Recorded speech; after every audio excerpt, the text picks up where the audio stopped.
Allez, cet instant est dédié à l'invité de la CAN.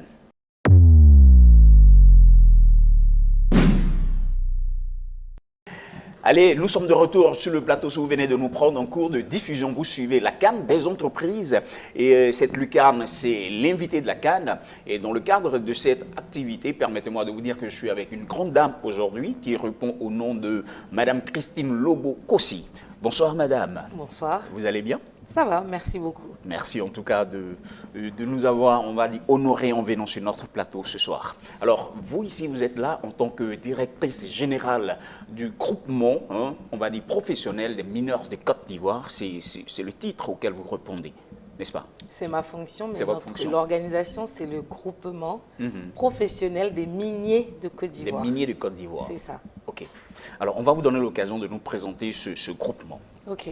Allez-y, dites-nous.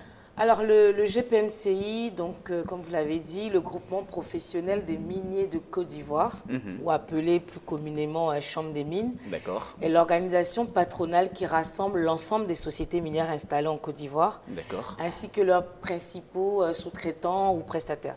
C'est, pour résumer, c'est l'ensemble des acteurs opérant dans la chaîne minière au niveau de la Côte d'Ivoire. C'est une organisation qui a 15 ans cette année. Elle existe depuis 2008. Et elle regroupe l'ensemble des principaux producteurs, que ce soit des producteurs d'or ou de métaux de base, ainsi que leurs prestataires, leurs sous-traitants ou fournisseurs.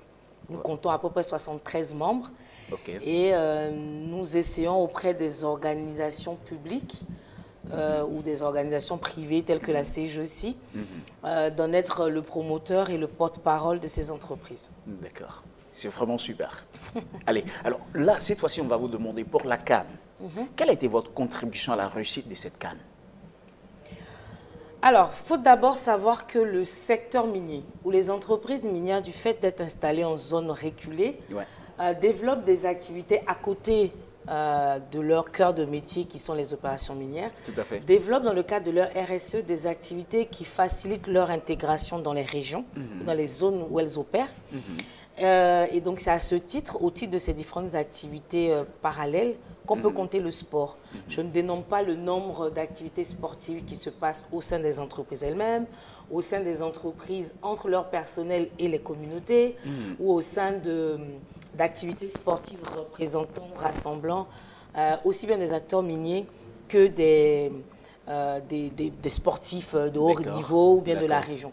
Donc, c'est fort de ces expériences-là que nous, je pense qu'on y reviendra, en tant que fêtière, nous avons un événement d'envergure qui s'appelle les Mining Olympiades.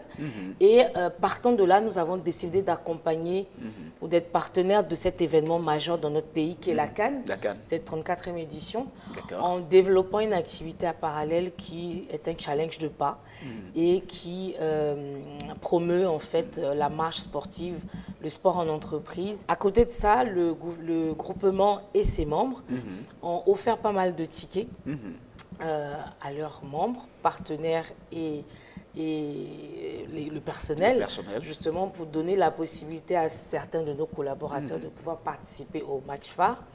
Je sais que nous sommes encore tristes de notre défaite cuisante d'hier, mais nous avions à peu près une trentaine de personnes qui étaient au stade de Bambé, justement, pour vivre, parce que c'était le dernier match de la phase.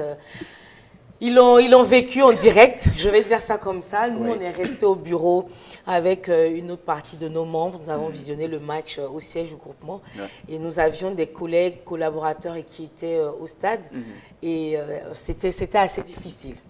Mais découragement n'est pas ivoirien. Découragement n'est pas ivoirien. Découragement n'est pas ivoirien. Donc, en tout cas, nous avons foi. Moi, j'ai foi que nous allons aller encore plus loin dans cette CAN. Super. En fait, je m'apprêtais à vous dire découragement n'est pas ivoirien et vous m'avez emboîté le pas. Alors, les Mining Olympiades, hein, c'est un concept que vous développez dans le domaine du sport.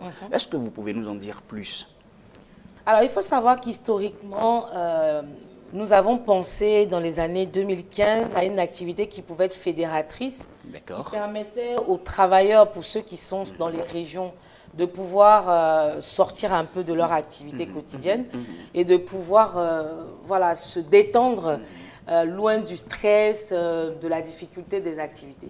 C'est ainsi qu'on a pensé à cette activité, Mining Olympiade, qui est une activité sportive qui rassemble l'ensemble des sociétés minières, principalement leurs travailleurs et les travailleurs d'autres partenaires. La première édition s'est tenue en 2016 avec juste 3 entreprises, moins de 100 participants. En 2023, nous comptions un peu moins de 3000 participants. Avec 32... De 3 à 3000. Exactement. Oula, quel bon. Voilà. Donc, avec un peu moins de 37 entreprises inscrites et dans 28 disciplines. Donc, c'est vraiment notre grande messe. Après notre forum qui est organisé en mars, c'est vraiment l'activité, le rendez-vous des acteurs miniers qui allie cadre professionnel et convivialité autour du sport.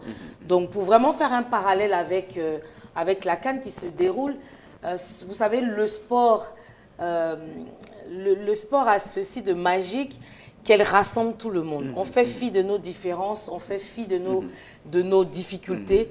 Vous regardez un peu le pays, actuellement, la CAN nous a apporté un baume au cœur, c'est la joie, on rencontre les pays voisins qui sont là, on se charrie, on se titille, on apprend de nouvelles cultures, on rencontre de nouvelles personnes. Donc, pendant un mois, c'est vraiment, pendant les fêtes, enfin les festivités sportives, c'est vraiment un moment de se retrouver, de se célébrer. Donc, c'est ce que nous avons essayé de recréer et c'est ce que nous faisons au niveau du GPMCI avec les Mining Olympiades. Voilà. Alors, pour clôturer totalement avec les Mining Olympiades, quel bilan pouvez-vous nous faire maintenant? Alors, personnellement, moi, j'en suis très satisfaite. D'accord. Comme je vous disais, c'est une activité qui a démarré en 2016. Et près de 7 ans après, c'est un événement qui est très attendu. Nous avons aussi introduit une campagne multimaladie, une campagne de dépistage multimaladie et de prévention. C'est d'ailleurs cette campagne qui nous a permis, dans le cadre d'un partenariat avec un organisme international, d'organiser le challenge qui est en cours durant la CAN. Actuellement, on a du 13 janvier au 11 février, la campagne Marchons pour la santé des femmes. Et pour l'édition 2024, en plus d'avoir de nouvelles disciplines, nous allons recevoir nos collègues de la sous-région, parce que nous sommes dans une confédération de chambres des mines de l'Afrique de l'Ouest. Une sorte d'interconnexion. De fédération, oui, de chambres des mines de l'espace CEDEAO. Et nous allons aussi recevoir les collaborateurs des filiales de multinationales installées ici. Vous savez que les mines sont aussi l'apanage de multinationales. Donc, vous en avez certains qui, au-delà de l'espace CEDEAO, sont dans d'autres pays. Donc, cette année, nous aurons des équipes qui viennent d'autres pays comme le Ghana, le Libéria, le Nigeria et le Bénin. Nous sommes dans la dynamique annoncée par nos autorités publiques qui décident de faire du secteur minier un acteur et un contributeur incontournable pour l'économie nationale. Vous connaissez les chiffres, hein, je ne vais pas les rappeler, on est dans la canne des entreprises, mais le secteur minier demeure quand même un des secteurs les plus dynamiques au regard, enfin, dans la perspective des 10 dernières années. Nous avons fait un boom de plus de 100% en termes de chiffre d'affaires.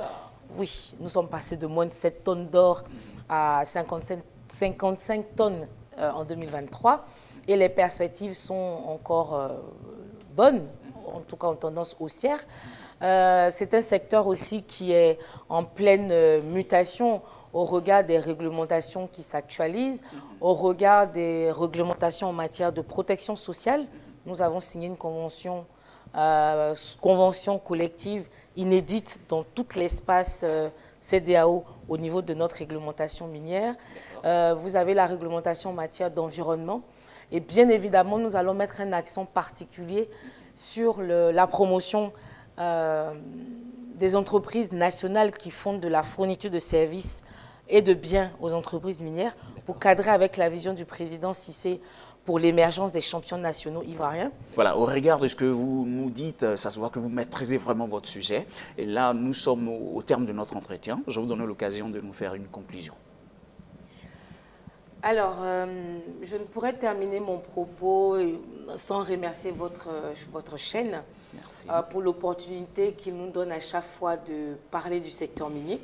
Je voudrais remercier la CGSI pour avoir pour avoir eu cette brillante idée d'organiser la CAN des entreprises qui nous permet d'allier sport et défis de nos entreprises. Je voudrais profiter, et nous sommes encore le 23 janvier, pour présenter mes meilleurs vœux à l'ensemble de la nation, à tous mes collègues, à tous nos partenaires professionnels, et que cette année soit une très belle et lumineuse année pour le secteur minier ivoirien en particulier, et le secteur privé en général. Ben Khan, je crois en notre capacité à aller plus loin. Je pense qu'on ira en finale. Et d'ici là, meilleure santé à tous. Quelle foi! Alors, dans le cadre de l'invité de la CAN, c'est fini aujourd'hui. Nous recevions aujourd'hui Madame Christine Lobo-Kossia, directrice générale du groupement professionnel des miniers de Côte d'Ivoire. Poursuivons cette émission.